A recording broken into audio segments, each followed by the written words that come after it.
Assalamualaikum warahmatullahi wabarakatuh. Perkenalkan, saya Lailatul Maulidia dari Program Studi Pendidikan Bahasa dan Sastra Indonesia kelas A tahun 2021. Di sini saya akan menyampaikan materi tentang ikhlas dalam bentuk pidato singkat untuk penilaian ujian tengah semester mata kuliah agama. Pada kesempatan yang berbahagia ini, saya akan menyampaikan pidato singkat tentang ikhlas.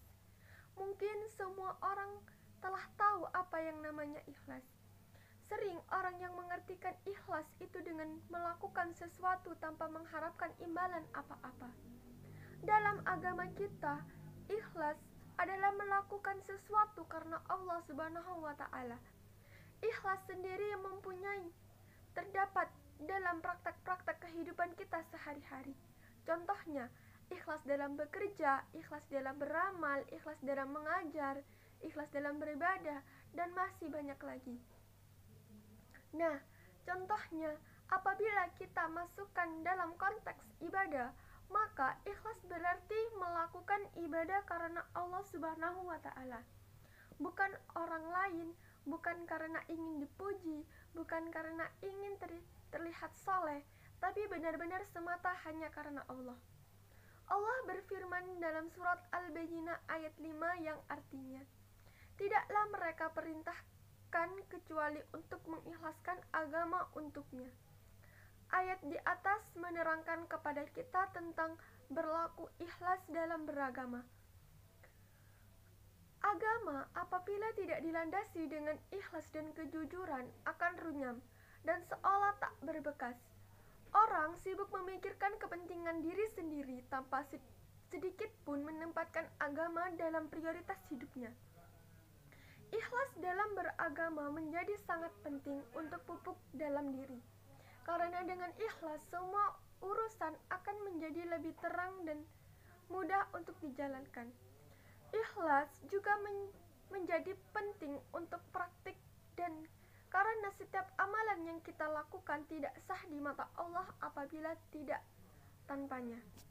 Dalam hadis yang diriwayatkan oleh Imam Muslim dalam kitab Syahih Muslim diceritakan tentang suatu perkara yang terjadi nanti pada hari akhir di hadapan Allah. Nanti di hadapan Allah ada seorang hamba yang ditanya oleh Allah, "Apa yang telah kamu lakukan di dunia, wahai hambaku?" Ia menjawab, "Saya berjuang dan berperang demi Engkau ya Allah, sehingga saya mati syahid." Allah berkata, "Dusta kamu, sebenarnya kamu berperang bukan karenaku, melainkan agar disebut orang yang berani. Kini kau telah menyandang gelar tersebut." Kemudian Allah memerintahkan agar dia dicampakkan dan dilempar ke neraka. Kutipan tadi adalah contoh orang yang beribadah dengan tidak ikhlas dan mengharap selainnya. Kisah ini menjadi tamparan keras bagi kita yang sering beribadah atau melakukan sesuatu bukan karenanya. Semoga kita termasuk orang-orang yang Allah lindungi dari hal-hal seperti itu. Amin. Hadirin yang dirahmati oleh Allah, dalam beramal, ikhlas menjadi ukuran besar apa pahala yang kita dapat. Semakin ikhlas seseorang dalam beramal, semakin besar juga balasan yang diterima. Semakin murni karena Allah dia melakukan sesuatu, semakin bernilai amalan itu di sisi Allah Subhanahu wa Ta'ala. Setelah kita memahami isi dari berlaku ikhlas, maka marilah kita mulai menumpuk dan melatih diri kita untuk ikhlas dalam segala hal, sehingga apa yang telah Rasulullah siratkan dalam hadisnya tidak terjadi pada kita. Amin.